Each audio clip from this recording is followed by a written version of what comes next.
Hey everybody, just wanted to drop a video here, my thoughts on conditioning and being in shape for grappling. Right now is a kind of a weird time for everybody. Everyone's trying to find things to do at home. Most people are by themselves or have very little equipment to do anything with. So I thought this would be a good opportunity to drop this video that I've been wanting to do for a while.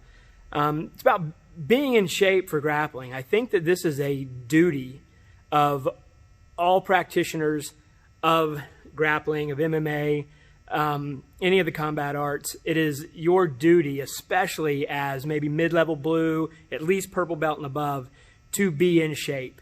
There's no reason for you to ever gas out in the middle of a class unless that class is like a conditioning class and it's meant to kill you. Back at the very beginning of all this, UFC 1, the first piece of combat arts was Jiu-jitsu. After that came the wrestlers. After that was kickboxers. But during all this time, and it kind of gets overlooked a little bit, Frank Shamrock, Tito Ortiz, Lions Den, and the Militich Camp, those guys were always in shape. Okay, it was actually the reason Tito lost to Frank. He wasn't in as good a shape as Frank, and since that day, he has always been in shape. That's like kind of one of his claim to fame, is like how hard he trains and everything. So when you're grappling, I think the number one thing you should focus on is being technical. When you come to jiu-jitsu class, it should be about learning the technical aspects of jiu-jitsu, being the most efficient you can be. That's why in our classes, we don't do a lot of push-ups and sit-ups and sprawl drills and things like that so much, because I want us to be more on the technical side. I think everybody can do those activities outside on their own. So we just put all of our energy into drilling our techniques hard, and that builds your cardio while making you more technical.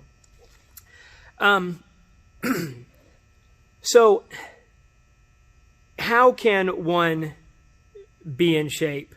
A lot of people tell me they don't have the time and things like that. So I think the very first thing I would tell somebody to do is, within your class, you cannot take any rounds out. That's just number one. If you're taking rounds out, you are taking away from your ability to gain more cardio. Now, minus the fact if you think you're starting to slip on your technique, you're starting to get sloppy, maybe that's an opportunity to take a round out. But I think if you just slow yourself down, maybe go against a white belt or someone a lot lesser skilled than you, or just say, hey, I'm not going to let this guy pass my guard. And that doesn't mean you hold the closed guard. That means be active from the bottom.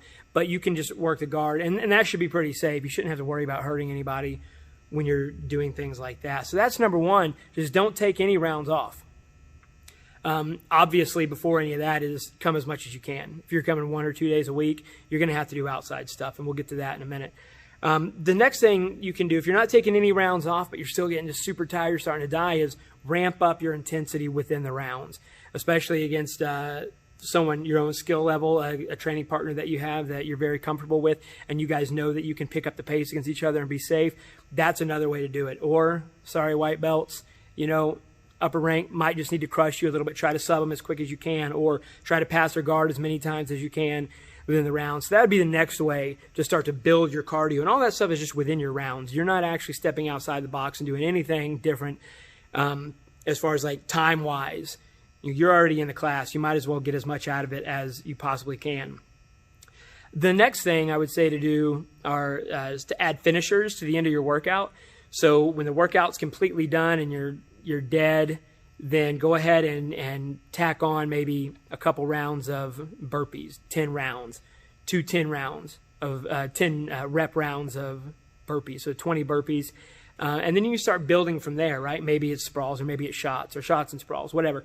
You're going to add these sets at the end of your class to start to build that cardio a little bit more. Then outside of that, you really need to start focusing on outside workouts, especially if you're only coming a couple days a week. It is, like I said, your duty to be in shape. If you are not in shape, especially from mid-level blue belt and above, you are taking away from everybody else. At that rank and higher, everyone in the class has put a little bit of time into you, whether you think it or not. Maybe they haven't been very vocal with you and giving you instruction, but they've used their time to roll with you. A black belt has rolled with a white belt, right? That's their time that they're giving to you. So when you start working your way up the ranks, it is your job to be a good match for them, at least from a cardio perspective. You can't just lay there like a fish and be dead, okay? So it's very important for everybody to be in shape, because it doesn't only affect you. When you are out of shape, you're going to get sloppy. Your technique's not going to be very good. You might get dangerous. You're taking away from your own time to get better because you're sitting rounds out, or you're just trying to hang on, and you're not giving your partner a good opportunity to have a good roll. Okay, so as far as an outside workout, something that I like to do, this is what I just got done doing, and you can do this at home. You don't need any equipment. All you need is a timer. You can pull that up on your phone, interval timer.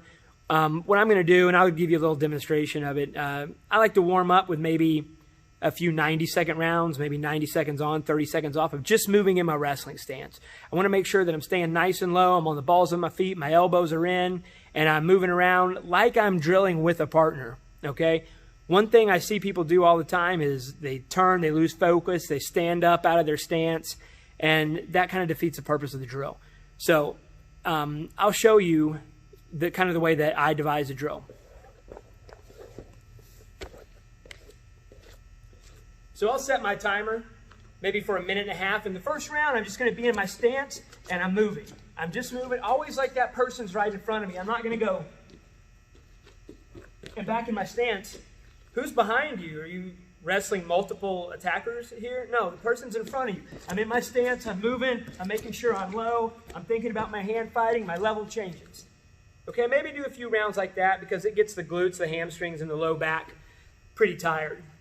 Now, once you warm up, I'll set my interval, maybe 1.5 minute round, up to 3 minutes. It just depends. I'll set it on about 15 seconds. Every 15 seconds, I'm just going to add a circle motion with my feet. So I'm just moving in my stance. When that bell rings, I'm going to take 3 steps in a circle. Move, move, 1, 2, 3. Every time that bell rings. So then you'll take your 30 seconds off. The next round, I'll add a sprawl. Or I'm just going to put a sprawl in. So I'm moving, that bell rings, I'm going to sprawl, circle up. Sprawl, circle up. Every time the bell rings, 30 seconds off. The next round, I'll add my shot. So I'm moving, the bell rings, there's my shot. Bell rings, there's my shot. And I'm moving around, okay? Always staying in my stance, staying low. Now the next round, I might add my sprawl and my shot. So I'm moving, bell rings, there's my sprawl, there's my shot. I'm constantly moving. The next round might be a shot and then a sprawl. So you see what I'm getting at here. You're constantly moving, constantly in your stance. If you don't have a place where you can shoot, maybe you're doing this in the garage, concrete floor, hit a burpee. You're in your stance, you can hit a burpee, and then a jump, boom, that'd be your shot. And then you're moving. Right, so there's ways you can do it at home and still be effective and still stay in shape. So during this time, when everybody is away from the gym, no one has any excuse not to be in shape. When you come back to your gym, you can be in shape. Most people are working from home right now. Even if you are working your full 8 or 10 hours a day at home, you've cut your commute time out. Let's say it's 20 minutes there, 20 minutes back. 40 minutes you cut out. That's 40 minutes you can work out. Everybody can work out every day during this time. When you get back to the gym, be in shape and be ready to go.